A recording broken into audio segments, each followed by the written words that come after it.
Agent Azrael here like always. And we got Only the Brave. I believe this is a 9/11 movie. Is what it... I thought somebody was just telling me about this. Somebody just told me Charlie Sheen was in a 9/11 movie. And I thought they said it was Only the Brave. Or maybe they just said that. The picture has a firefighter. I'm just kind of assuming. But I think that's what this is. If not, I'm completely wrong. Let's just get into it. Check it out. See what it's all about. Let's hope it's good. I was wrong. This looks more like a non... Okay. You take this little stinker? He's not a stinker. Bye. Bye. Okay, never mind.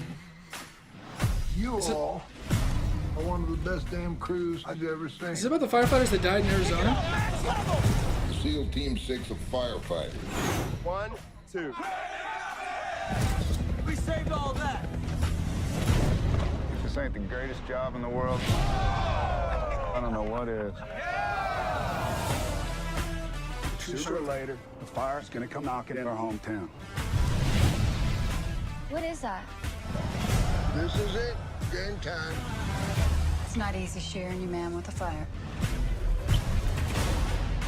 When this thing sweeps over you, it's gonna feel like the end of the world. Take cover! Take cover! Come on! No matter what happens, no matter what's going on, this Granite Mountain family pulls together. 3, 2, 1! Only the Brave, the story of the Granite Mountain hotshots. Want a piece of me? Come and get it.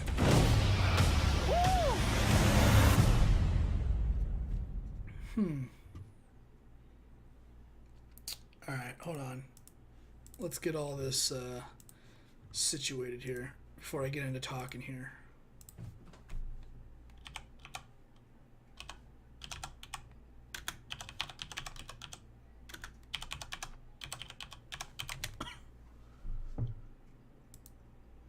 Let's get into like some facts really quick. I was right. Yeah, Yarnell Hill fire.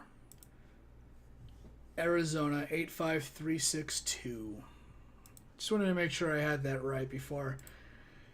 Yeah, the Yarnell Hill fire was a wildfire near Yarnell, Arizona, ignited by lightning on June 28, 2013.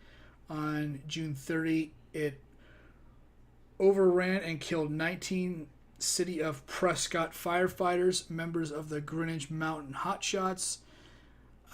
It was the deadliest U.S. fire since the 1991 East Bay Hill fire, which killed 25 people. The deadliest wildland fire for U.S. firefighters since the 1933 Griffith Park fire, which killed 29. And the deadliest incident of any kind of U.S. firefighters since the September 11th, 2001 attack, which killed 343. It is the 6th deadliest American firefighter disaster overall and the deadliest wildfire ever in Arizona. So I live in Arizona. I live in central Arizona, the valley, between Gold Canyon and Phoenix. I live in that general area. When I heard the hotshot, I was like, pretty sure. It's been a while. When I heard the SEAL team of firefighters, I was like, yeah. That confirmed my thought. It's been a while. I haven't thought about that in a long time. The fact that what's-his-face is in it from the Drum movie, the guy that was the horrible Fantastic Four character, kind of ruins this movie because that guy's a shit actor ever since the Fantastic Four movie. I forgot his name. I almost had it, but it was crazy, man, watching that, hearing that, watching the news coverage of how all those people died. For anybody that doesn't really know, sometimes when you get a fire that is going to engulf you, you're supposed to dig a ditch and wrap yourself in kind of like a not a sleeping bag, but something along those lines that's like fire retardant material. And apparently, even though they did it, I don't remember the specifics, if they were deep enough or if they were fully covered. I remember one of the people saying that the fire was so hot that it actually just killed them anyways. Even if they were properly secure, they burned to death. They literally went there to save people's homes and to save the wilderness from having a fire that could consume that entire region.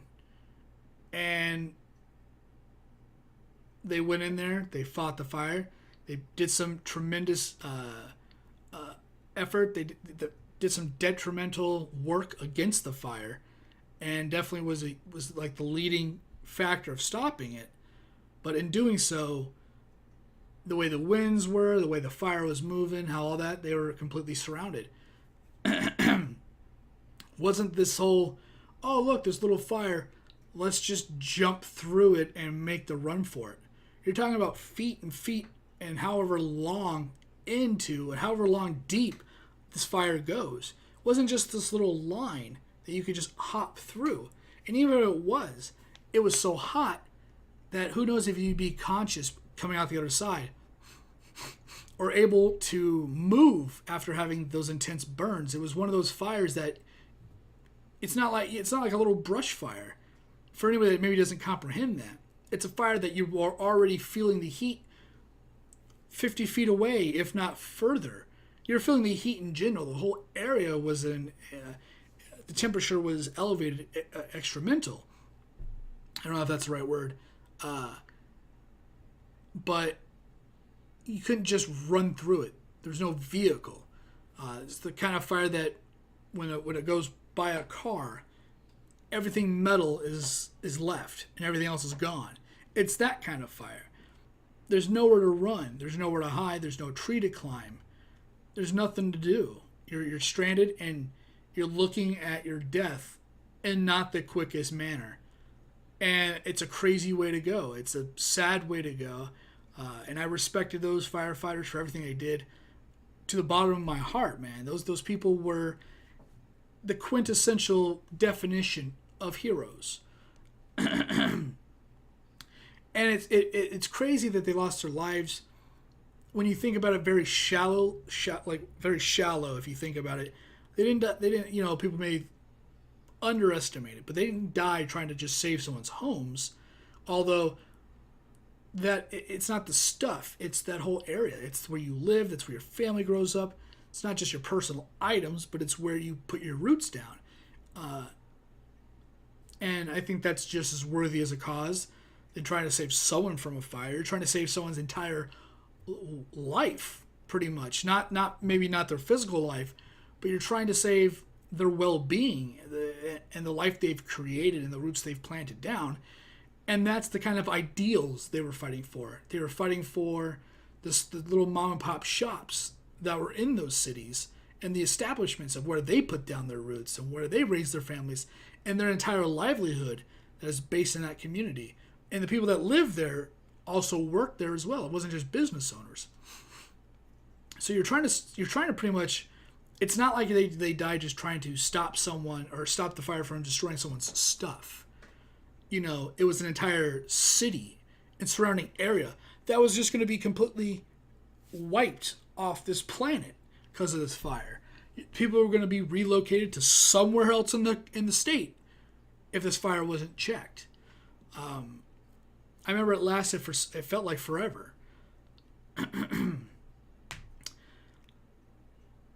It was a crazy thing. It showed the country what Arizona was made of, and it showed what firefighters that came across the country were made from to help. I believe there was like maybe some. I think the people that came just to help in general, there was firefighters from everywhere that came here to help, because that was the kind of fire that needed multiple help. It wasn't just one state. It was the fire department of the country. You know, like Voltron. You know, it's all these different like lines, and then they all form to make Voltron and band together to fight it. But the people that died were these Scottsdale and Greenwich Mountain people, or specifically, if you want to get, It was made up, I believe. I believe the hotshots were made up of. I thought the Greenwich Mountain, or excuse me, the hotshots were made of some of the best firefighters from around the country. I thought is what made that unit, and it was based in Arizona. I don't think it was sent to Arizona, or it was based in Scottsdale, and I believe that's how it was. I believe a lot of the people that died in the hotshots were Arizona residents. I believe. And they were based in Scottsdale. I thought there's so many firefighter groups that it's hard to keep track. I believe there's people from all over the place, but I don't know. It's just it's crazy to have pride in something like that. But it's like when like I was talking about 9/11. I have immense pride for the people that went in there to help, and the firefighters or the people that lost their lives during the attack. And the firefighters that lost their lives during the attack that were trying to save lives. I have mad respect for the people involved in these incidents that go, well, this needs to be done, and everybody else seems to be running away from it. This is what I'm meant to do. Let's go do it. And what, saying those words may not seem like a big thing, but when this is what I'm meant to do, is I'm meant to go and walk that way where near certain death is waiting for me. And you got to have pride in those people. You got to have pride in your state, the people that take on these tasks, whether they're police officers, fire department, search and rescue, or you got to have pride in your country that stick up when a mosque is destroyed and the community comes together, or you see something intolerant, whatever, going on the street, and people get involved. You're like, oh, that's people from my area, from my state. These are people from my country that believe in all this stuff, whatever it is. You always got to have pride in that. And I think that gives a little extra meaning to these people that pass away and lose their lives in service. It gives more meaning, not just any, but more. Soldiers that lose their lives overseas, whether you believe in what they're doing or not. A show of force in any respect keeps any country from attacking America. And so you got to have pride in those people because they're putting their lives on the line so that I can sit here in my room and just do this shitty video. You got to have respect for them. And I think if you don't have respect for the people that put their lives on the line, whether it's a soldier, firefighter, police officer, or the run-of-the-mill guy saying, hey, that's not right, don't do that. You're not American. You're not. People talk about the American dream. Some people got to fight for that dream. And if you don't believe in the people that fight for your dream, that's un-American, and neither are you. And that's just kind of the bottom line, because Stone Cold said so.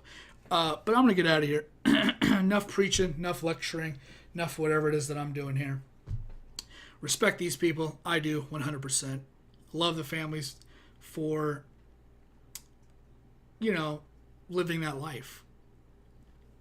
Because it's maybe not easy for everyone to go through that. Yeah. Thanks for watching. Thanks for hanging out. I'll see you on whatever video I'm doing next. Later.